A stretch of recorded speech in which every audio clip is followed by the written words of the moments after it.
আর বাদ বাকিটা কি রয়েছে তোমরা আমাকে এটা বলতে পারো? মানে জিদ্দার, কেউ বলে বিপ্লবী, কেউ বলে ডাকাত। আমরা এখন ডে 6 এর বোধহয় বক্স অফিস কালেকশন নিয়ে কথা বলছি। এবার গতকালকের মানে বক্স অফিস কালেকশন নিয়ে কথা বলছি, বুধবারের বক্স অফিস কালেকশন নিয়ে কথা বলছি। বাদটা কি আছে তুমি আমাকে বলতে পারবে?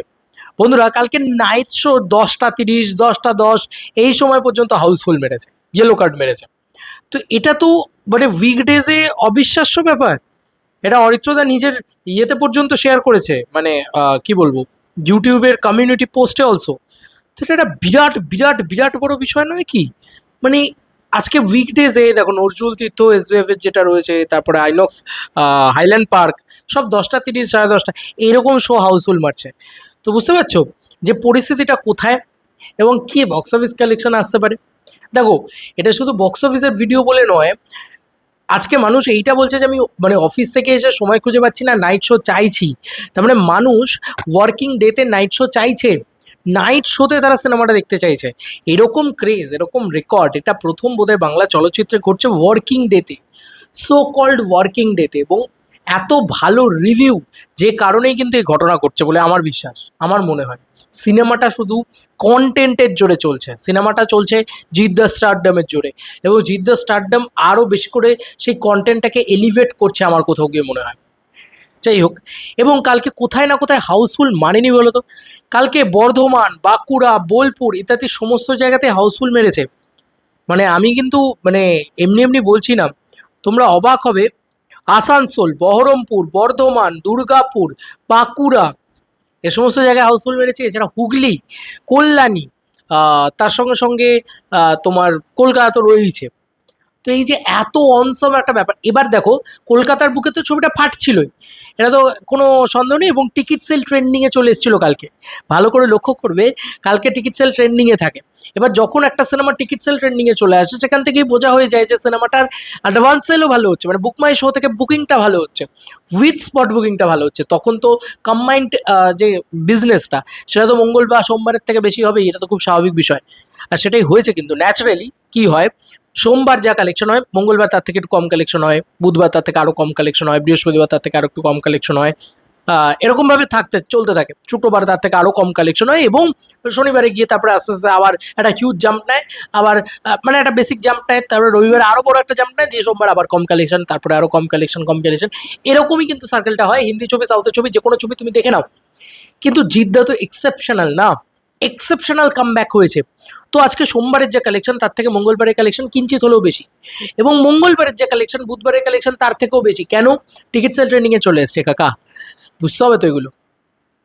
প্রায় 27 থেকে 30 লাখের মতন গ্রস কালেকশন হয়েছে বুধবারে। তো বুধবারে যদি 27 থেকে 30 লাখের মতন, মানে গতকালকে আর কি, 27 থেকে 30 লাখের মতন গ্রস কালেকশন হয়, আমি তোমাদেরকে যেটা বলছিলাম 1,90,00,000 থেকে 1,02,00,000 কাছাকাছি আর কি গ্রস কালেকশন কিন্তু ডে 5 কমপ্লিট করে ফেলেছে, মানে মঙ্গলবার অবধি। তা আমি 1,90,00,000 যদি ধরি, তার সাথে যদি আরও 30 লক্ষ ধরি, তাহলে প্রায় কত দাঁড়াচ্ছে? 2,20,00,000 টাকা। তো এবার আমি বলতে পারবো না যে এটা 2,50,00,000 ক্লাবে, বাট হ্যাঁ, আমি এটা বলতে পারি যে প্রায় প্রায় 2,20,00,000 টাকা থেকে 2,20,00,000 টাকার কাছাকাছি তো একদম কালেকশন কনফার্ম হয়ে গেছে। আজকের যা বুকিং আছে, আজকেও টিকিট সেল ট্রেন্ডিংয়ে আছে। তো আজকেও কিন্তু প্রায় 30 থেকে 35 লাখ টাকার মতন কালেকশন হবে, এবং এরমভাবে যদি চলতে থাকে, তাহলে ভাবো যে কালেকশনটা কোথায় গিয়ে দাঁড়াবে। ওয়ার্কিং ডেতে একটা সিনেমা কালেকশন করছে নাকি 30 লাখ টাকার কাছাকাছি, 28-30 লাখ টাকার কাছাকাছি। ইয়ার কি হচ্ছে? মানে এটা কিন্তু মানে ন্যাচারালি বাংলা ছবির ক্ষেত্রে কি হয় বলো তো, 8 লাখ টাকায় নেমে যায়, বড় বড় ছবির ক্ষেত্রে 8 লাখ টাকায় নেমে যায়, সেখানে 30 লাখ টাকার কাছাকাছি কালেকশন করছে। It's a huge huge huge thing. এবং এই ছবিটা 3 কোটির ক্লাবে মানে সেকেন্ড উইকেন্ডে ঢুকে যাবে, মানে টক্সিক আসার আগেই এই ছবিটা 3 কোটির ক্লাবে ঢুকে যাবে, ছবিটা সেফ বেকড হয়ে যাবে। তারপরে আস্তে আস্তে টক্সিক আসার পরেও যদি বিজনেস করতে থাকে, ছবিটা 4-5 কোটি টাকা, 5 কোটি টাকা যদি ছবিটা কামিয়ে নেয় না, ছবিটাকে অল টাইম ব্লকবাস্টার বলে দেওয়া উচিত। কারণ যেভাবে যে পরিস্থিতিতে ছবিটা কামিয়েছে, এবং যাই হোক, আমি অন্যান্য আরও অনেকগুলো পয়েন্ট নিয়ে ভিডিও তৈরি করবো, বাট আমি বলছি I am too much happy in this box office, in the box office number. সত্যি জিদ্দা ফারকে রাখ দিয়া চিড়কে রাখ দিয়া উড়িয়ে দিয়েছে। এবং আমি অবাক হচ্ছি, যত দিন যাচ্ছে মানুষের বক্তব্য হচ্ছে, কিছু মানুষের বক্তব্য হচ্ছে এই ছবির বাজেট নাকি 6 কোটি।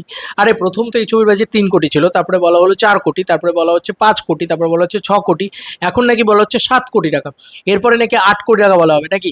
এরকম করতে করতে কি ছবিটার বাজেট 100 কোটি টাকা ছুঁয়ে যাবে? ভালোই হয়েছে, একদিকে বাংলা ছবি 100 কোটি টাকা দিয়ে বানানো হচ্ছে, এটা বিরাট ব্যাপার তো। আমি জানি না মানে কি করে আর এই সিনেমাটাকে আটকানোর চেষ্টা করবে আমি জানি না। বাট বিশ্বাস করো, negative marketing is also marketing. তাই যারা ভাবছো যে নেগেটিভিটি করছো, তারা আখেরে জিদ্দারি লাভ করছো আমার মনে হয়। যাই হোক, তোমাদের আর কি মতামত ইন্টারভিউটাকে নিয়ে জানিও কমেন্ট সেকশনে। জাস্ট উড়িয়ে বিজনেস হয়েছে, উড়িয়ে বিজনেস।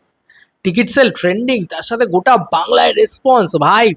মানে কলকাতায় শুধু চলছে তাই নয়, বাঁকুড়া, পুরুলিয়া, বাপরে বাপ, কোথায় না চলছে।